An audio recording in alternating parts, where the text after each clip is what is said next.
and have recordings of different topics of conversations that we have. And please remember that tonight is being recorded. If you choose not to obviously be on camera, we'll keep questions to the end if possible, unless there's something really that you can't get off of your mind until you've had the answer. Our recordings are always placed on our website. Canva 2020 is the name of the business that you'll find the website on, and you'll find the blogs on those websites. Follow us on social media. But tonight I'm joined with two special guests. Obviously, I am from Canva 2020, as is the team. And thank you for joining us. We've got Skeen across in the back with all of the good food and the insurance support and making sure that everything happens. Estelle, who makes sure that all of the recordings happen correctly, but does a lot more than that. And anybody who's worked with Estelle knows exactly that.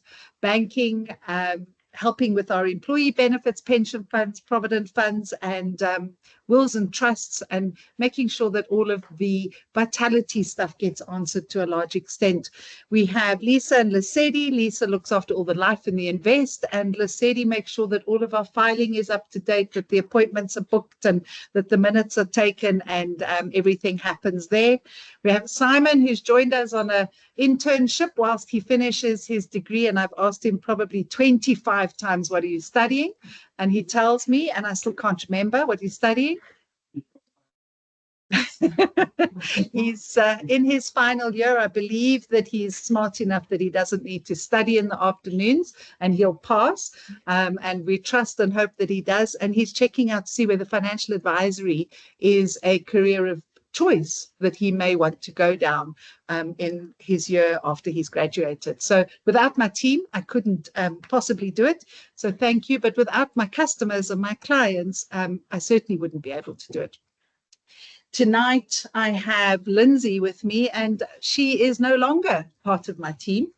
She is part of Candid Wealth Advisory Services, which is an independent brokerage.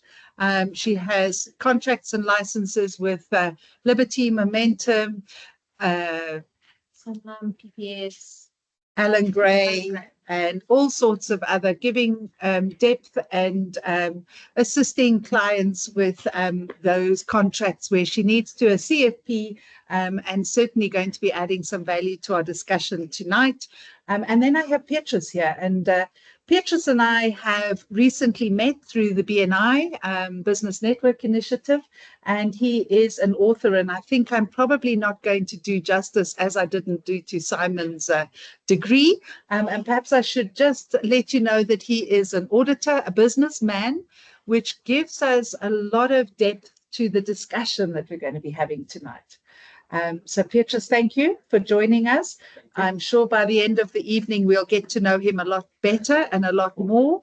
And he's here to give some insights on business continuity, business protection, business options of extracting capital from your business. And we'll be talking through that through the next 40 minutes or so. And Lindsay is going to be asking all sorts of questions that we can hopefully have some answers to. So sit back, relax, enjoy your evening, and make some notes of mental notes of any questions you may have, and we'll be sure to answer those as we get to the end of it. It is business insurance.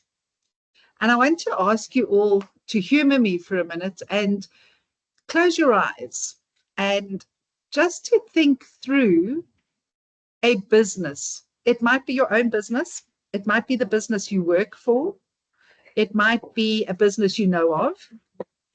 And just to imagine the business elements. Who is the owner? Are there many owners? Are there banks involved and financial institutions? Are there suppliers? Are there clients? Hopefully there's some employees that's working through them, with them. And if you can just imagine that business, particularly if it's your own, and you just think of one of those business owners, and if yesterday afternoon, God forbid, there was a fatal accident, and that business owner was not at work this morning, what would have happened? What would the staff have done? What would the suppliers have done? And it's a sober, horrible thought. And if we open our eyes and we think through what would have been the scenario this morning, we're going to talk through some practical examples and some solutions potentially that could be put in place that may have a different outcome. Where do we start?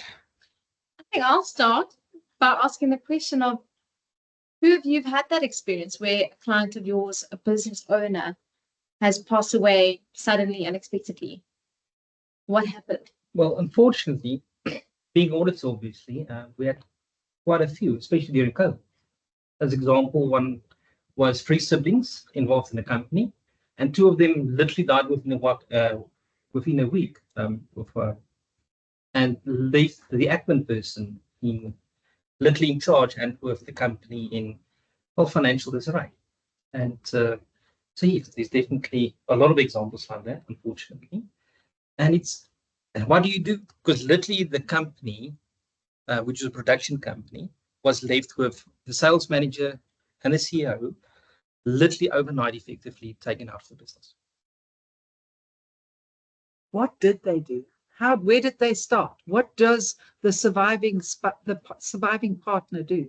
Luckily for them, they actually had keyman policies, insurance policies in place, and they also co-opted the accountant to actually get involved in the company and start to stabilize the ship effectively, sorting out the financial liabilities and go from there. And luckily for them, they're actually quite a success story today. Wow. I think that lends to some of the consulting I do for business clients, is to say there should be 5 people sitting around the table. I always say the business owner, the accountant, auditor, the banker who's financing and giving some finance, the attorney who's doing the legal work, and then the financial advisor, because each one of those people wear a different hat. They have a different responsibility. They look at it from a different angle. I'm certainly, as a financial advisor, not a lawyer.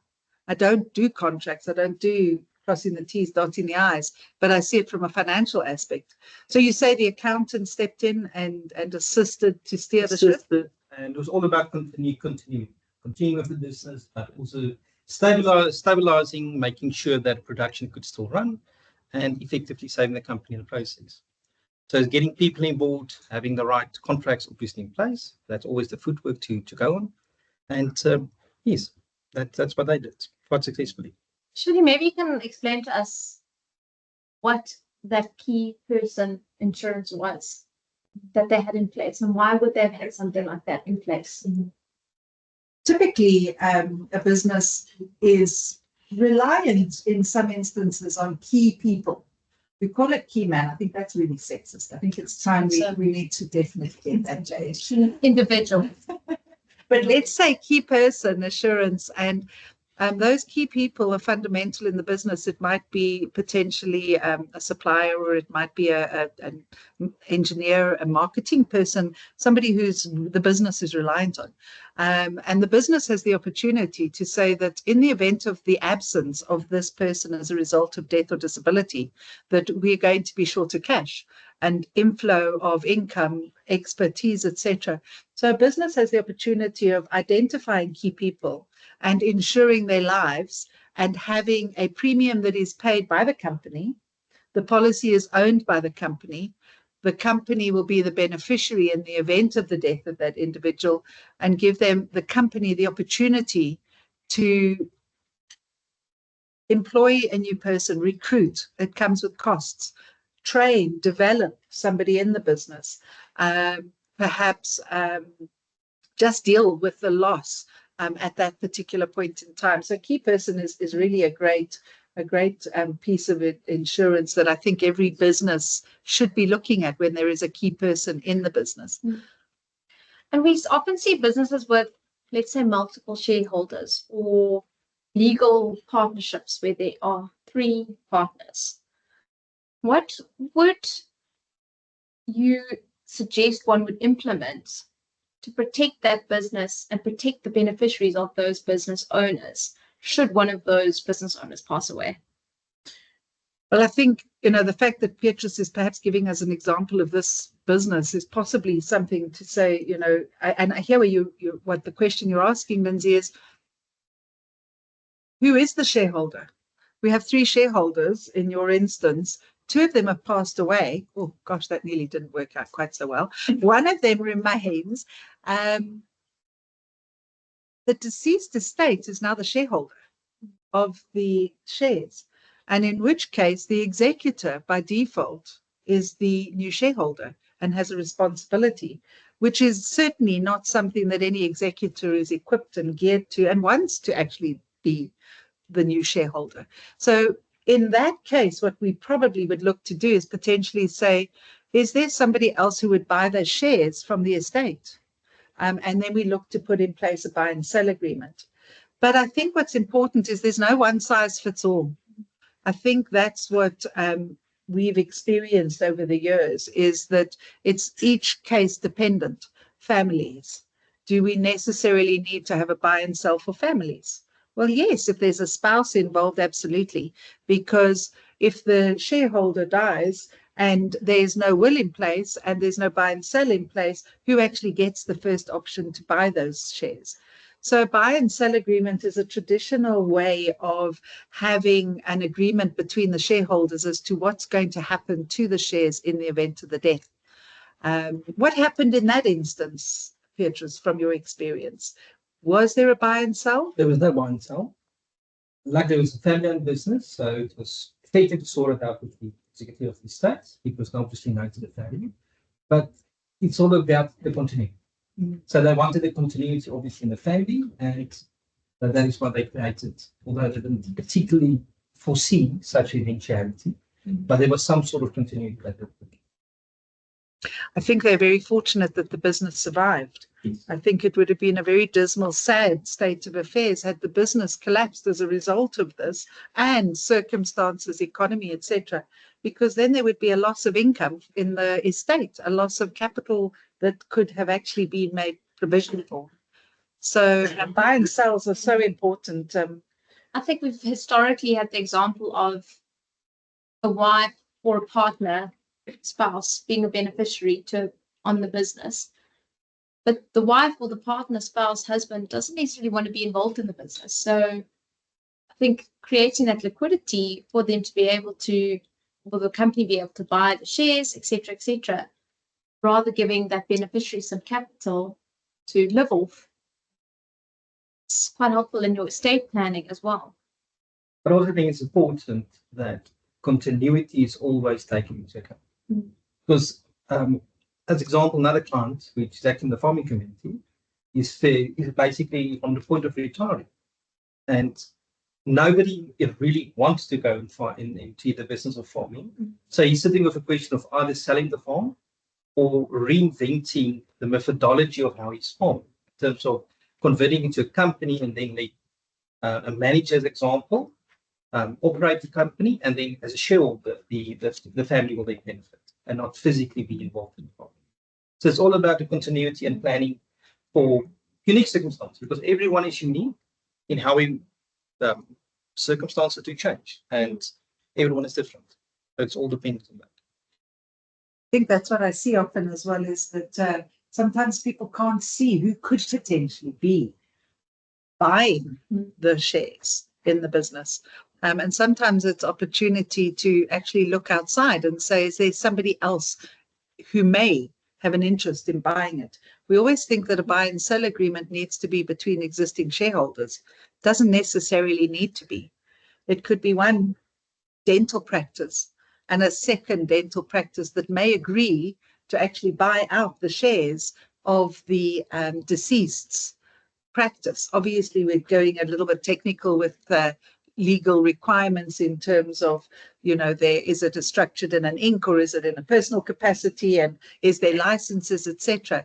But I think the purpose of the discussion is to say, think beyond the obvious of, I have 2 shareholders, that surviving shareholder needs to buy it. Maybe they don't want to. They don't want to carry this whole responsibility themselves. Perhaps there is an alternative. And that's what I think, having those 5 people sitting around a table often gives you the opportunity to discuss, to find alternatives that may be interesting to the business. And we're speaking about, possibly buying part of a business. How does one understand what the value of their business is? Is it important to keep your valuations up to date? I mean, I think a proper understanding about valuation and what the company is worth is quite fundamental. And unfortunately, when we talk about a valuation of a company, it's emotional investment a lot of shareholders actually make. So the value that they see is not necessarily the value that somebody, third party, is willing to pay. But it's all about extracting of the value and to have at least an idea of what the company is worth in terms of various methodologies and standards so that we can value a company. But that you don't have an over expectation that how can I put this? That the value of the business is overinflated and is not really attracting potential investors. But it's all about planning. It's all about putting in things in paper and really thinking about it. And that to me is the most important thing there. I think, Shirley, you mentioned earlier that, evaluating a business sometimes can take a while, but it's crucial just to have something in place to get as a starting point. And I think if we take your example, Lindsay, of 3 shareholders, it's imperative that those 3 shareholders agree on a value. And yes, it might be using one methodology and not the other, and one accountant will say it's this and the shareholder will say it's that, but to find a value. And if the shareholders have agreed, there's a starting point. And I find a lot of people actually procrastinate on that point. Instead of just doing something, they do nothing. And then 6 years later, there's still no solution in place. What's very important, and you touched on it, of keeping that value up to date, is that there are tax implications all the way. If you've undervalued the shares and you are selling them for R1 million, but they're actually worth 10 million rand, donations tax will kick in because you're actually donating the balance of those shares.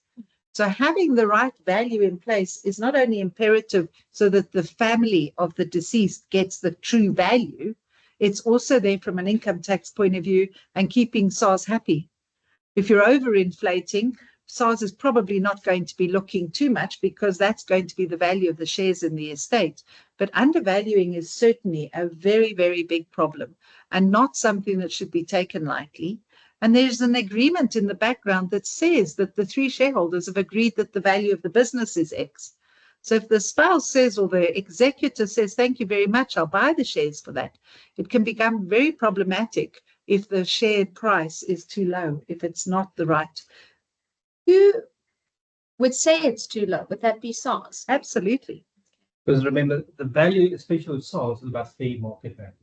Unfortunately, with any valuation, it is subjective. It is not really objective test. And 2 valuators will have a different valuation. But we do follow a standard methodologies, or the very standard methodologies, provided you're within the scope of the evaluation, that makes a difference. And maybe to also connect with what Shirley said, if you look at the 5 advisors or 5 important people around the table, they would usually advise about the best methodology to use for your circumstances. And especially you get buy and sell agreements. As the value of the company grows, you also need to look at the buy and sell agreement in terms of not being less, the payout being less than the value of the company. So it's all, yet again, part of the planning, part of the risk management of the whole process. And I think it's actually just this funny anecdote of, we had a client who's got a great little business going, and he says that we can't keep up with updating the buy and sell values all the time because their business is growing so fast. And I mean, what a great problem to have in a way, but it's really important to have they see the value in having the real value of the business and the accurate value of the business insured. Yes, but it's all about the continuity, constantly keeping yourself up to date. What is the value of the company, and planning for the unforeseen, because unfortunately that's a reality. I think a lot of people go down the line of putting in place the insurance policies for the buy and sell and lose sight of the actual agreement. And the agreement is fundamental. because a beneficiary on the policy, if there's no contract or agreement in place, can use those proceeds for whatever they choose to. Yes. So the buy and sell agreement is critical. The policies that fund it are creating liquidity for the deceased estate or the surviving shareholders, my apologies, for being able to buy it from the deceased estate. So the policy is one part of it, but it's certainly not the starting point. It certainly should be the end. The buy and sell agreement is the fundamental document that's critical. And we were actually earlier just talking about a story where there wasn't that kind of agreement in place, but that was more based on a partner who signed for surety. So let's say you've signed for a loan for the business and now you passed away. What happens in that instance if you don't have the right policies, contracts in place? Well, I think the question that needs to be asked is, when we sign a surety, what do we think? Mm. And the reality is, when we sign a surety, we think that we're liable for it, which we are. We don't realize that death does not stop at that point. If we've signed surety, we are liable even after death, which means the estate is going to need to have the liquidity to settle that surety, to settle the liability. So liability, surety does not cease at death, it continues. And I always say to my clients, if the business needs your signature to be able to get that loan or that facility, the business should have the ability to have a life policy on your name that pays out to the policy, to the business, to be able to settle that debt. And what you're alluding to, Lindsay, was in a course that we attended a couple of weeks ago, where they actually said there was a real life case scenario with the Discovery Life policy, where there was a surety protection policy in place, 10 million rand. And the surety passed away, and the policy paid out to the company. The surviving 4 directors and shareholders in the business declared dividends and immigrated and left the estate with the liability of the 10 million. So it's very important that we either look to seed it or to make sure that there is a contract in place that says those funds will be used to settle the liability and make sure that your estate is not liable for it.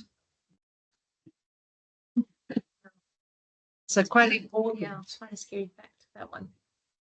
Have you, in your experience of deceased estates or valuing businesses, come into contact with any interesting cases that you want to share?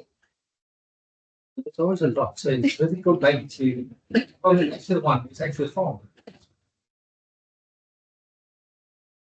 And I think that's also an important thing, coming back to the 5 important people as well. The farmer relied on his accountant, and when he passed away, it was found that everything was not up to date. And I literally mean, we discovered, as example, a farm that was in a closed corporation, which was deregistered by the CIPC, that didn't update the annual returns for 17 years. And to start to realize after you've trusted the person for so many years that things are not up to date. And then obviously to sit with the loss and also the continuation of the farming activity was quite daunting. And we're talking about quite a few 100 million rands of farming equipment and enterprise. Wow. And then also, because the farmer was fairly aged, it was a question of who's now going to farm. Because his 2 daughters were all doctors. They had no interest in farming. And there was no one really, except for luckily for them, for the Painkind, what do you call that? Grandchild, thank you, to take over the farming activity. I think that ties in with our discussion on succession planning. How important it is, especially I think in family businesses or businesses where you just assume, oh, the children will carry on with it. And Do they want to? You know? Unfortunately, we're seeing a trend that a lot of children don't want to follow in the footsteps of the founders. And it's a reality. So the global trend to an extent, if we in particular talk about farming, is then to create a company that the shareholding will still belong to the children, as example, but the management of the farm the farming company will then be carried out by professional managers and people looking after that. So that definitely is a trend we're seeing. And I think it's quite a valuable one to definitely think about, because at the end of the day, as a business owner, if you've invested 30 to 40 years of your hard-earned blood and sweat into a company to form it, it's quite heart-wrenching to see a company actually go down or being dissolved because there's no one to continue that particular enterprise. Succession planning is so important. It's building a business that somebody wants to own, somebody wants to take over, and then who are those possible people? And are they employees within your business? Are they external people that could come in? Or is there somebody who may want to buy your business? And I think that's also important. Something I've learned very recently is building your business from the ground up to be sellable, to be an interesting purchase for somebody outside there. And especially in that scenario, it's about extraction of the value. Because at the end of the day, we work so many blood hours, literally, in a company. Yet again, it's heart-wrenching not to see you extract the value from the company. And yet again, it's all about that strategic planning, putting the right things into place, whether or not management, and then to take the hard decision and see what is the best option going forward. But like anything in life, it changes. So it needs to be adaptable to the circumstances. Absolutely. I think one of the things, Lindsay, you mentioned that the winding up of the estates is problematic. It takes a long time. We know that. There's a lot of obstacles and hurdles along the way that need to be dealt with. But having no succession plan in place for the business, a buy and sell agreement in place, contingent liability to settle the liabilities in the estate, just makes it even more time-consuming, strenuous, and difficult for the executive to even start winding it up. So to try and have as many of those issues dealt with is going to speed up the winding up of the estate and the continuation of business. You know, the business needs to continue. There's employees that need to be paid. There are suppliers, creditors, etc. And if the deceased estate is wound up and being tied to that shareholding because there is no continuity plan, it is so sad because it cripples a business very quickly. Have you seen any cases where good financial planning has helped, or any cases where you've seen that this person is not good financial planning? Right. So those companies that haven't had the foresight of putting things in place, key man policies, share buyback, are not long here. So whereas those that have the proper planning can actually extract the value. And as Shirley also said, when it's winding up at the estate, it just lessens the burden on everyone left behind. Because it's traumatic in itself, but it is worse when it's not properly done and there's no forethought about what is going to happen should the eventuality like that actually occur. If I was now a business owner that had a partner who were just starting to kind of get off the ground, what would you suggest would be our first, port of call in terms of that business planning? Well, like anything, I like a shareholders agreement to begin with. I do believe that proper footwork starts with paperwork. And the shareholders agreement is literally, it forces oneself to think about all the eventualities. And unfortunately, like marriages, unfortunately, it doesn't always work out. And there needs to be a method in how values are extracted for parties, or sometimes it can even be a toxic relationship that needs to end. And it's just the methodology of how to go to the next phase without being more destructive than the next. And then obviously they have as Shirley said, that 5 important people in the business constantly involved. As I made about the mention about the accountant that didn't do their work, it's a question of also being on top of that. In all orders, we do make mistakes, but it's making sure that the financial statements are actually submitted to SARS. I promise you, for 17 years not being having submitted tax returns, do not carry favors with SARS. And it creates a massive emotional burden to those left behind. So that definitely is the starting point. And then obviously to think about the things going forward. If one looks at extraction of value, to me it's always important, because unfortunately people don't always think about that in what you want to do and how you want to leave your legacy. But also, my honest opinion, if you work for 30 or 40 years in your company, surely you need some reward for that investment. So yeah, that definitely is a starting point. I think you mentioned, that's so interesting. I've never thought about it before. Having those 5 people sitting around the table on a regular basis, an annual basis at least, you're going to be kept informed of the changes in the business. Well, you bought new machinery. Did you sign surety? Yes. Is there enough liquidity to settle it? No, because I wouldn't have financed it if I had the liquidity. Have you got the policy in place? And I think 5 people sitting around the table, it's going to be very hard for somebody to hide. There's always paperwork. There's always There's always paperwork. paperwork. And somebody will be asking for the financials and, well, where are they? And where's the tax return? And where are they? Whereas if you're just having a quick casual meeting, it's very easy to hide. But when you're held accountable by other professionals, it's very hard to hide. And Shirley, what would you say to the new business that's just created their shareholder agreement and is asking for assistance with continuity planning, business planning?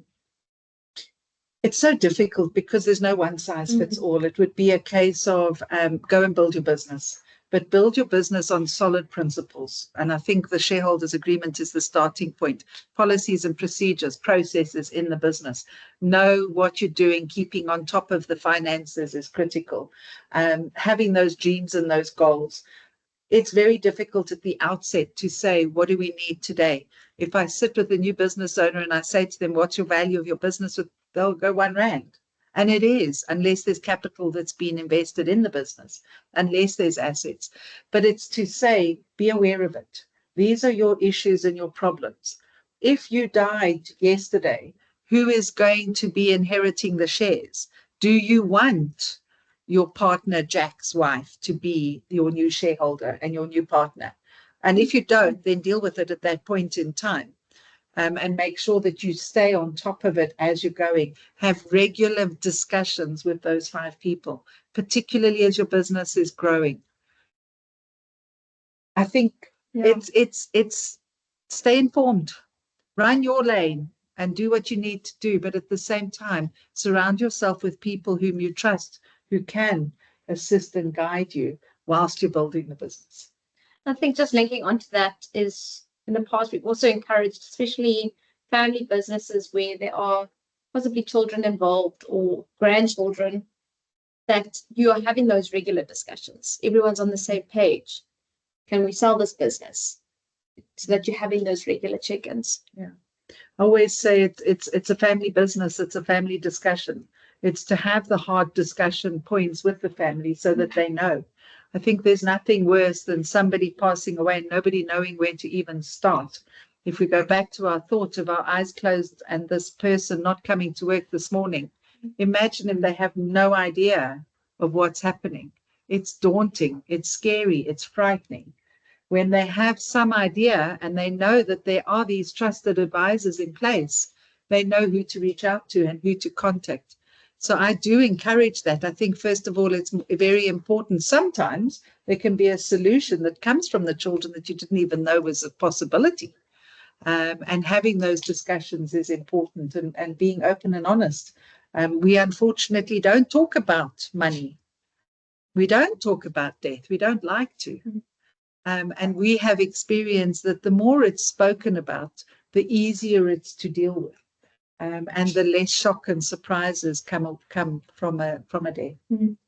We've spoken a lot about, obviously, the business planning and all of that, what that involves. But on the death of that individual, how critical is it that the will is up to date?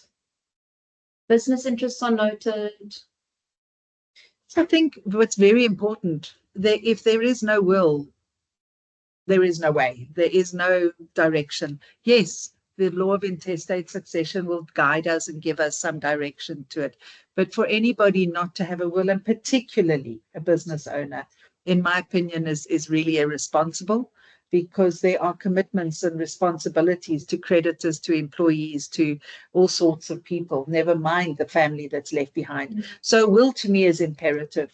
And, you know, it's an interesting point, Lindsay, you know, does the business interest need to be noted in the will? Your will deals with all of your assets, and your shareholding by default is an asset. I think sometimes shareholders don't realize that, funnily enough. And maybe also on that point, personally, I don't want the state to obviously dictate my will to me. And if you don't have a will, that shouldn't be that as well, because it's governed by regulations. Absolutely. So having a will in place is critical. You don't need to be listing all of your assets, because by default it will be included in it. However, certainly having a file that has a list of all of those assets of which the business interest is noted, where the share certificates are actually held, where the title deeds are held, etc. That to me is extremely good planning, and should be critical. And revisiting it on an annual basis to establish if there should be any changes. And I say annual, but it should be when there's a life-changing event. You know, when there has been a marriage, when there's been a death, when there's been a divorce. Very important. Won't believe how many people never update their will after divorce. It's shocking. And I think there's a small time frame where they will accept something, but after that, then they take the will as is. Absolutely. And But sorry, also another important point is particular to wills, that unfortunately what we also see is a lot of the time important information is not shared between spouses.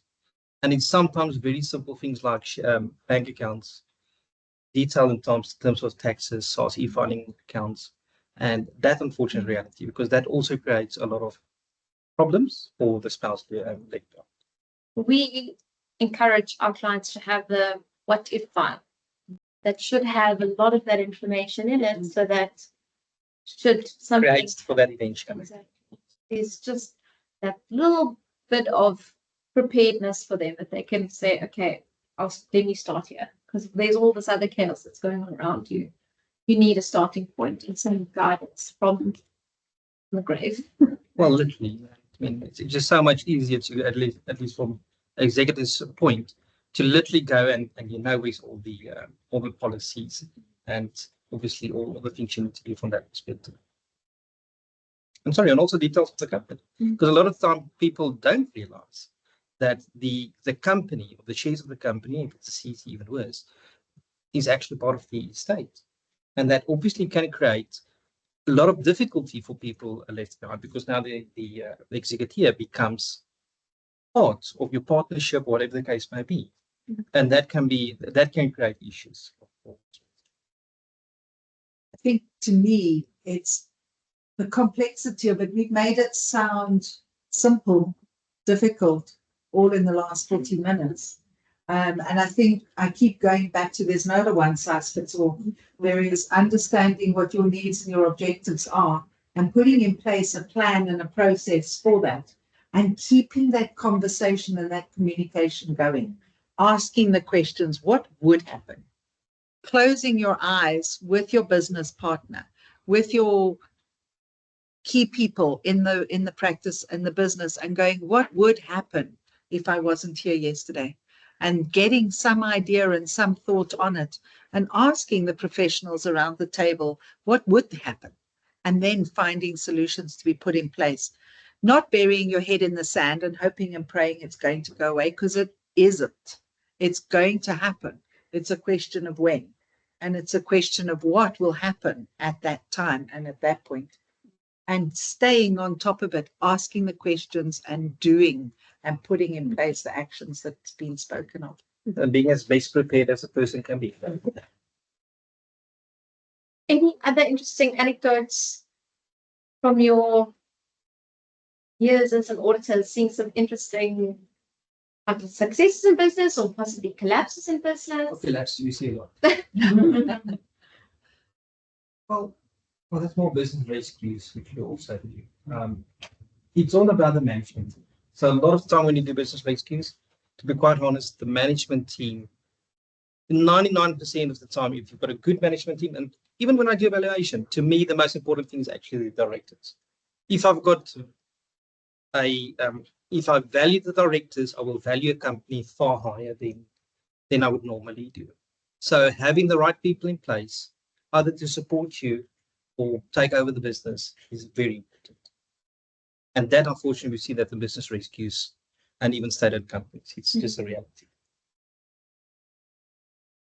I think I could sit here and ask questions all night long because it is a intriguing subject. And I think, unfortunately, a subject where we only learn when it's too late, either if it's been done right or if it's not been done right. And that's where I think it's important to have as many people ensuring that all of the T's have been crossed, the I's dotted, and the plan put in place to make sure that there's the best way.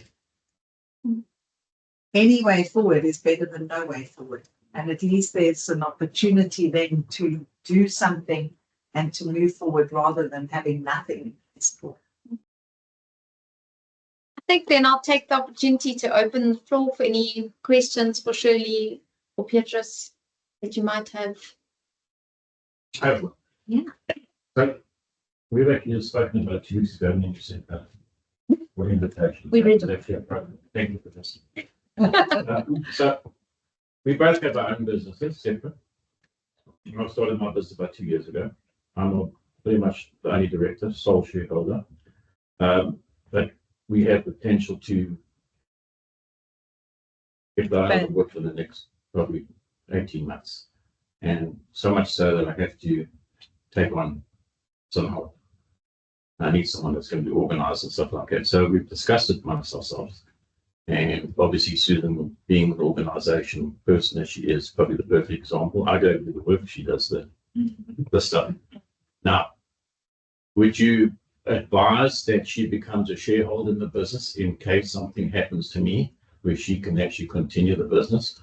Or if that doesn't happen and we have to go obviously the world route and everything and she gets everything over there, would that delay the process on her and having the ability to actually manage the business in the short term until the will and everything sorts everything out? It all depends. So this is a typical audit answer. Sorry for that one. So the easiest one would be if she's a shareholder, it is so much easier to do the continuity when something happens. Yeah. So, and then also secondly, if you want to expand, my advice will also be to do valuation actually literally the moment or rather before you do.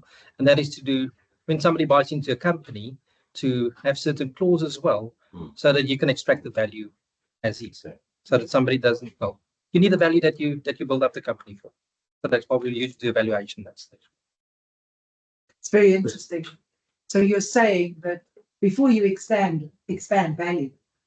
Yes, because now it depends on the contract. So like anything is footwork. So there can be clauses, example, depending on whether or not or how the shares or the expansion of the shares are transacted or agreed upon, where there's certain performance guarantees, whatever case may be. And we also we that a lot in BE transactions, where certain, just call it key performances, are actually attached to certain key indicators. So that is just to extract value.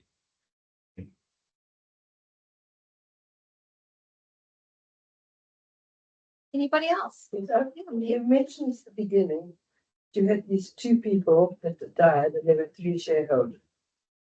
And you said that maybe the 3rd shareholder could buy out the shares of the other people. But what happens if you haven't got the money to do so? That's why you've got insurance product. But typically in that scenario, we would use an insurance policy to provide liquidity to be able to buy out the shares. So for example, A would take out a life policy on B. When B dies, A will receive the proceeds of the policy, and the underlying agreement will say they must use those monies to purchase the shares, and they will become the shareholder. The other thing is that in case of the individual bill, in case of the bill of business, what you have in case of a will. Well, you've got the shares, which then obviously either belongs to the trust or individual.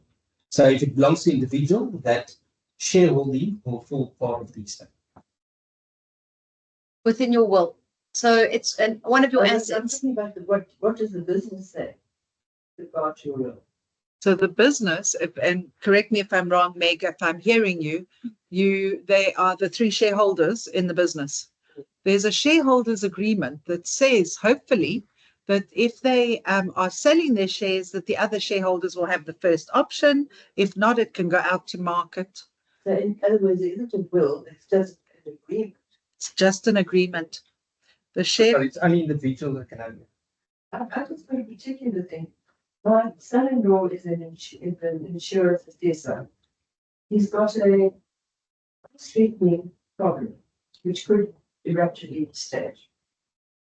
In his wife, my daughter, is part of she does a lot of the work in this, and she's like a PR, or a PA. PA, yeah. So what happens if there isn't any agreement if he was to suddenly die? It could happen. So if he were to suddenly die, he owns the shares. His will determine where those shares go. So his will say he's leaving them to the SPCA, or he's leaving them to your daughter, or he's leaving them. But he's in the business. Now what happens about the business? Are there many shareholders, or Yeah, just him? It's just him. It's just him. So he will then bequeath his shares in his estate to his wife, and she will now be the new shareholder. If she's equipped to be, if she's, and in which case, in a perfect healthy instance, he should have a key man policy on the business. The business should take out a key policy on him. If he passed away, an insurance policy. If he passed away, the proceeds would be paid to the company. She owns the company with this money. She can now go and recruit a new assessor to come in, and she can be the owner with an assessor who's now going to go and do the work and has the necessary qualifications. So that would be the perfect scenario. Sometimes when there is an illness and there's insurance is not possible, that becomes difficult. Building up cash reserves to be able to do that would be critical for her continued income. And also potentially to find another assessor who may wish to join forces with her, so that they can then merge the two businesses potentially. That may be a solution. So, and I think again, no one size, one step fits all. It's literally a case of understanding the circumstances. The answer may be very different if it wasn't your spouse. The answer would be very different if your son-in-law wasn't potentially ill and have a life-threatening disease. So it's very much a case of sharing the information and putting heads together, 5 heads, to find a solution. Well, she can. She could become a shareholder, as in this instance, but it's not necessarily going to help her to get the work done, because who's going to employ her services if she's not skilled? And very often when you have a business and you want to sell it, how do you know what the value of that business is? That's where you hire pitches. The best is to do a business valuation, or sometimes it's just as easy to talk to an accountant and auditor. Because usually they will have a fair good idea about what the value of the company should be, or rather is. And unfortunately, it differs from what people expect it to. Because again, you put in a lot of time and effort to build a company, and then somebody like me tells you it's worth less than half than you think. And the reason nobody else is willing to pay for your blood insurance is easy. The accountant is your starting point, and certainly your auditor verifying and giving you ideas and thoughts. Each business is valued in a very different way. Yes, and even within the industry. So there's certain industries that will use a certain particular type of method in terms of valuation, and that is something that has been worked out through ages. So it all depends on the type of industry, your type of business, and again, sometimes just talking to your auditor and accountant, you'll get a lot of information. But if it's more specialized, obviously a business valuation. And Meg, perhaps to even suggest to your daughter to go and get upskilled and trained so that she can be employed as the assessor may be the solution. Good idea. You see the importance of having meetings like this. Having everyone at the table. And then I think that that's the important thing, is that a lot of the time the subjects we are touching on it's not subjects people are comfortable to talk about. We're talking about continuity, we're talking about passing away, but it's so important because unfortunately we see that a lot, that people don't have those uncomfortable discussions, and when the eventual happens, it leaves the company in dire consequences.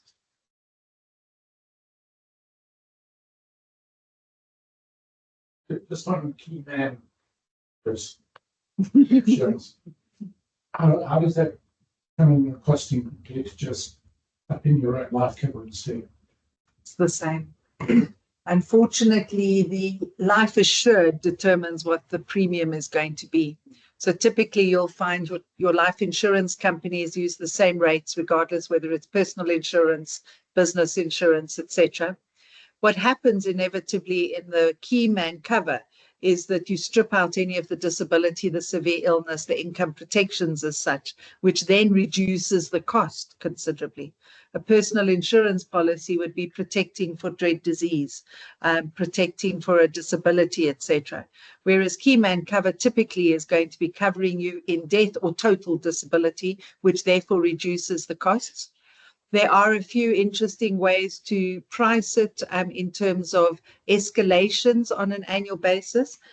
Business assurance in the form of a key man policy. Typically, we would take on high increases after 10 years. So sometimes having a different method of how that policy is costed.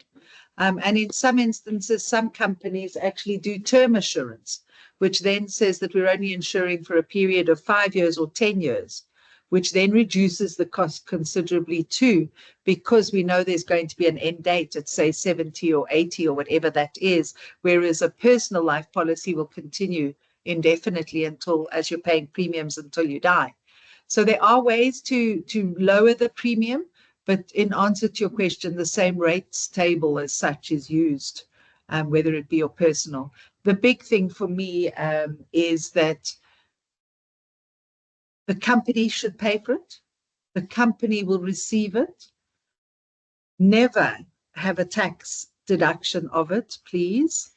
Make sure that you are not using the premium as a tax deduction in your company, unless it is an approved policy, which in most cases isn't. So please make sure it's not being written off as an expense. But the company should pay for it, as opposed to you using after-tax money in your personal capacity to pay for your personal life policy. Tax is usually the answer and the deciding factor on how to do things, in my opinion. Mine as well.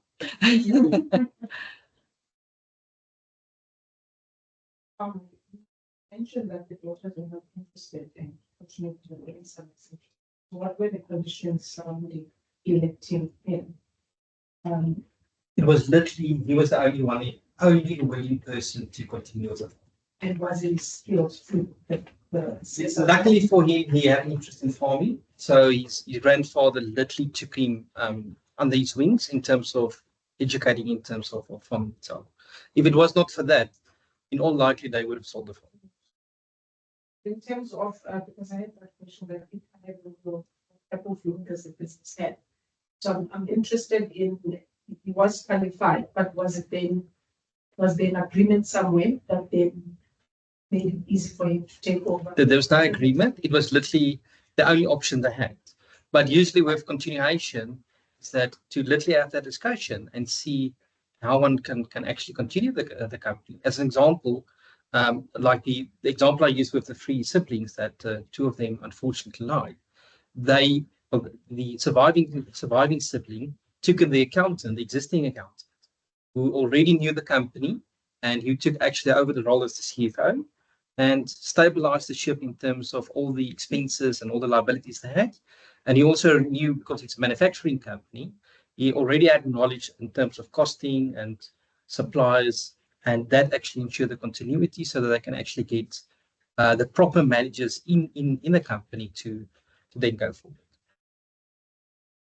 Perhaps to answer your question, Mbali, is perhaps the children, the daughters, are feeling that they haven't got the value out of it. And in which case, there are different ways of structuring the will. This instance happened in the lifetime, which makes it easier to deal with and gives you options now in terms of how to extract capital in the estate to give to the children, the daughters as such. But it's so there's no agreement necessarily unless you structure a company, and in which case the shareholders and the agreements within the business could be that they're going to fund the children going forward, etc. So there's always a solution. It's to find the best solution and make sure that it's going to work for all parties. It's literally having the discussion and then see what fits the particular situation. Because, like Shirley said as well, there's no one size fits all. It is really how a family, or because some, this family dynamics as well. Let's be honest, and it also got to take that into account. Any other questions as we come to the end of our evening? I've got one last quote for you to leave you hanging on. Your business deserves a future, even if you're not there to lead it. A legacy. That's very powerful. Very powerful. Thank you, Lindsay. Thank you. Thank you so much, Beatrice. Pleasure. Tonight would not have been possible without you, so I appreciate your input and your insights. I think it's certainly a very refreshing change to our typical talks that we have. And I really appreciate your time and your effort and your insights. I appreciate that, and thank you. And to each and every one of you for joining us, thank you. Thank you for my team. I hope you've learned lots. Next week, next month, we're getting closer and closer to the end of the year, but we look forward to seeing you soon. And thank you so much for your time. Appreciate it. Thank you. As part of Christmas and children,